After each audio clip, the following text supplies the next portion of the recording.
Our next story is actually going to be done by two of our men. It's a joint story. This joint story will be presented by James and John.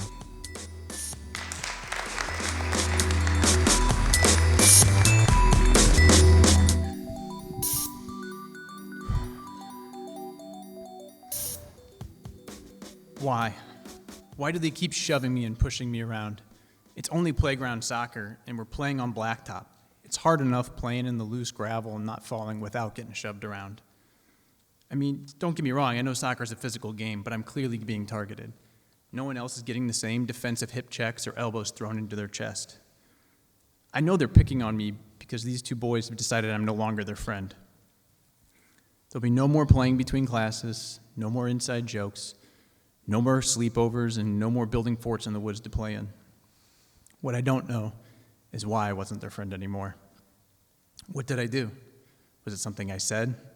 Something they discussed and decided together? This was my 8th grade year, so I only had to get through the next few months and then I'd go off to high school. The problem was I only had 7 kids in my class, and these two boys were the only options for guy friends. So being picked on and isolated hurt a lot. It hurt even more because I have core memories playing at their houses and being on the same sports team as them. I had gone to school with them for the last 5 years and had been friends that whole time. So being dropped without explanation, it changed me. It impacted my future friendships and still impacts me 25 years later.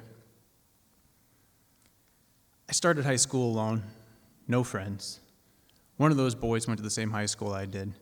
And when I thought I saw him struggling to make some friends, I reveled in the fact that he might be experiencing a little bit of what I went through. But I wasn't interested in figuring out what went wrong or being friends again. Even if I was, guys didn't talk about stuff like that. How would I bring it up? Just in football practice, take out my mouth guard and say, "Sam, why aren't we friends anymore?" No, it'd be easier to just make new friends. Besides, where we are now, there were a lot more options to hang out with guys. Still, it took me that whole first semester before I found a group of guys that I could hang out with. There were a couple guys I played football with, and a couple more that signed up on the track team like I did. So at the end of freshman year, I had 3 good friends, and I felt happy not to be lonely anymore. My family moved when I was 11 from a small house on a rock road outside of a small town in rural Missouri to a farmhouse on a rock road far from any small towns in rural Missouri. It was a hard move for me, mostly though because I had to leave my best friend Roman. Roman and I used to get into all kind of trouble together. His family was poor and they would burn all of their trash. And one time we decided to see what would happen if you put aerosol hairspray cans in the fire. They explode. Another time a tree had fallen down in the woods behind his house and we wanted to turn it into a spaceship. So we took a bunch of his dad's cassette tapes. This was the late 80s, and pulled out the tape and we were throwing them over, and whew, we got our asses beat for that one. But it was a cool spaceship. And the last time I saw Roman, we were at his house, and he had a new Nintendo game. It was wrestling, and we played it, and I was bad at it, and the whole visit really sucked. I think we both knew we weren't going to see each other anymore, but we didn't really know what to do with those feelings. And after I moved, we tried to stay in touch. We would write each other letters, but eventually we stopped. And the adults, they weren't really any help in helping us stay in touch with each other, staying connected. They would say things like, "Oh, you'll make new friends." But I wanted to stay connected to Roman. And my dad, I had never seen him stay connected to another man anytime one of them had moved from another town. So here I was, this straight white boy with a straight white man for a dad, and no good role models on how to stay close and connected to your friends. So I started middle school in a new school, and I made some friends, and that was a lifesaver, but I didn't really have a best friend. So when I got to high school, I stopped hanging out with those guys, and honestly, one of the reasons was I wanted to try to become one of the cool kids so that I wouldn't get bullied anymore like I did in middle school. And it kind of worked. Like, I got a new haircut, and I joined the football team, and I started getting invited to, like, the cool kid parties. But then when the cool guys started drinking alcohol, I got scared, like, of my parents and of drinking alcohol. And so then I would be like, no. They would invite me, let's go get drunk. I'd be like, no. So then eventually I just didn't get invited to any parties. So I remember freshman year, New Year's Eve, sitting at home. I knew there was parties happening, but I didn't get invited to any. So those guys weren't really my friends. And so I took a shower. I sat down in the bathroom and I cried. And then I remember praying, and I asked God to send me some friends. And I had a few guys in mind. There was a couple that hung out with each other, and I thought maybe we were on the track team. So I signed up for track, which in retrospect is funny because I was very lazy. I didn't like running, and I was very slow. So in the 3 years I ran track, my junior year, I had never finished in the top 3 in a single race. So I didn't win, but I did win because I made a best friend. John, this guy right here. Outside of track, James and I had a lot of classes together too, like German class. On the first day of class, we had to pick our German identity, our name that we'd be called throughout the rest of our German schooling. Somewhere I read that my name translated to German was Hans, so that was my obvious choice. And James, you picked? Franz. Because it rhymed. So then all semester, we annoyed the entire class with our rendition of the old SNL skit, I am Franz. And I am Franz. And we are here to pump you up. Over and over again. So we were completely in love, although we never would have said that as 15-year-old boys. No. Do you remember Spirit Week sophomore year when Absolutely. we did the whole thing together? Yes. So, like, Thursday was country day, and we both cut the sides of our heads into mullets. Absolutely. And then the next day was 80s day, so... Yep. Shaved the rest of our heads and put up these blue mohawks. I got a picture Oh, you of do them. oh my gosh. Hey. Do you remember at track meets where we would share our Discman together and walk around holding it between us because they skipped, so we'd have to be very careful listening so our Beastie Boys CD wouldn't skip? Yeah, but they didn't used to have earbuds, so we had to put a splitter in so we could each have our own headphones. Right, but it didn't increase the volume, so we couldn't hardly hear anything. But our friendship wasn't just about, like, antics. Like, we showed up for other people also. Like, you remember junior year, the JV volleyball girls, they complained to us that no one was showing up to their games. Like, literally no one was in their audience, and they don't have cheerleaders. So, like, we decided we would be their cheerleaders. Absolutely. We made shirts, and we co-founded the volleyball fan club, showing up with defense signs and everything. And we went to every one of their games, including when they went to state. Absolutely.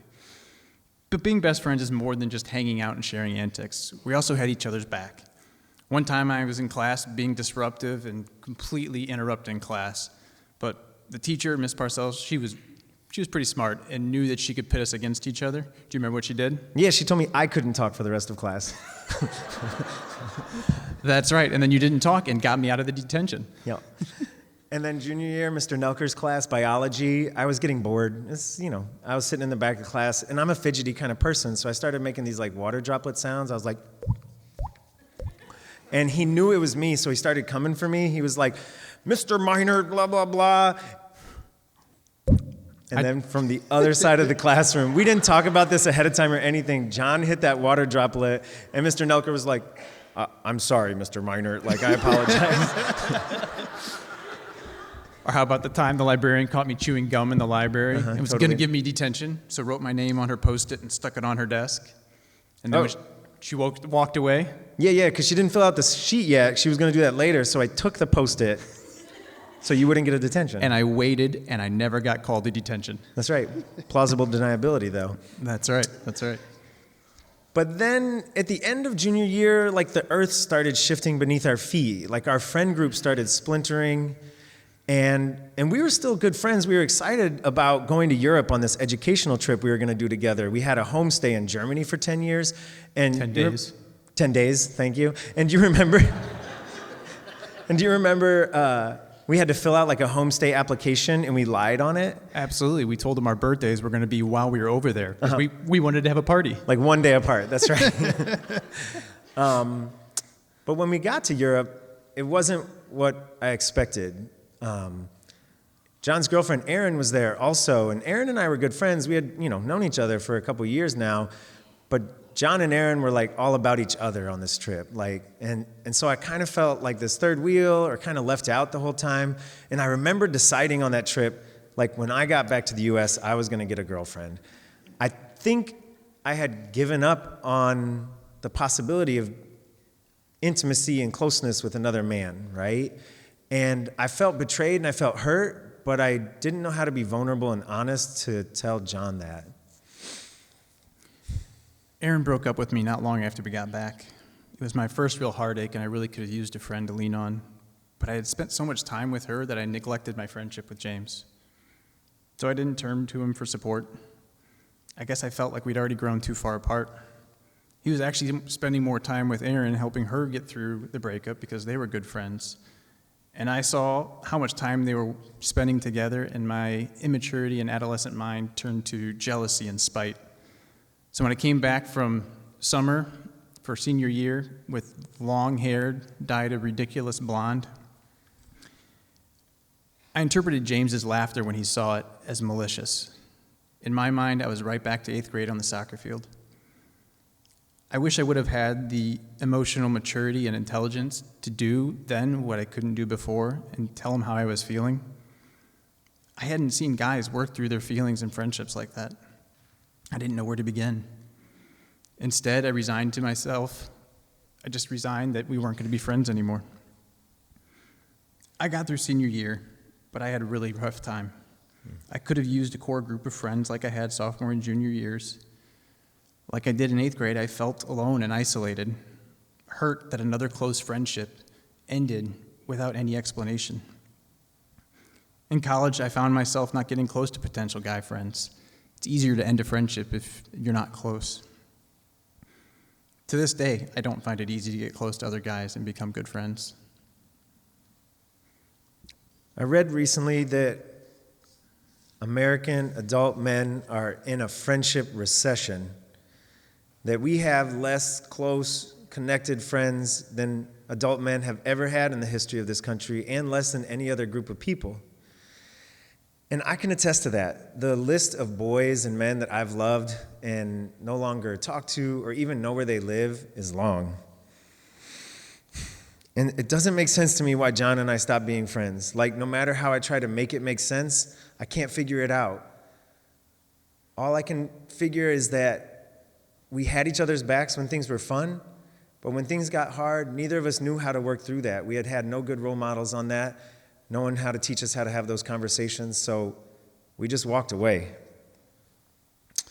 So when I ran into John's younger brother a few years back at a climbing gym, I was really excited because I saw this as a chance to fix something that was broken, to heal something, right?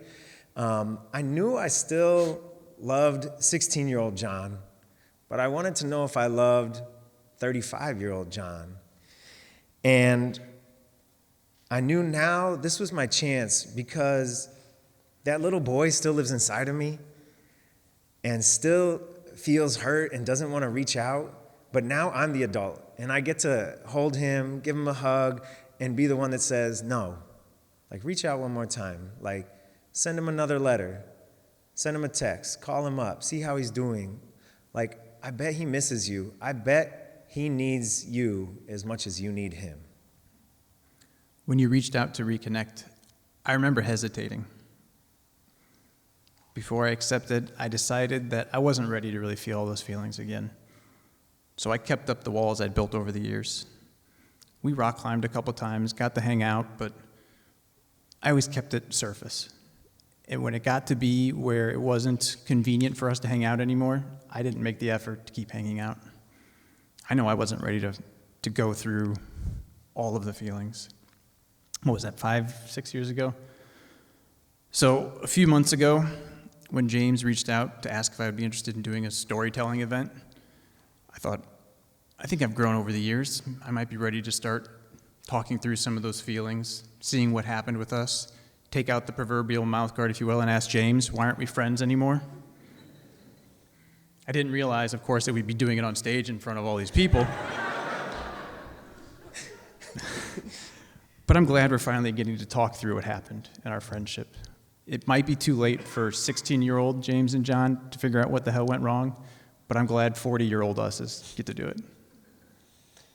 Yeah, our pride and our refusal to be vulnerable and honest made us miss a lot from the last 20 years, and I don't want to miss the next 20.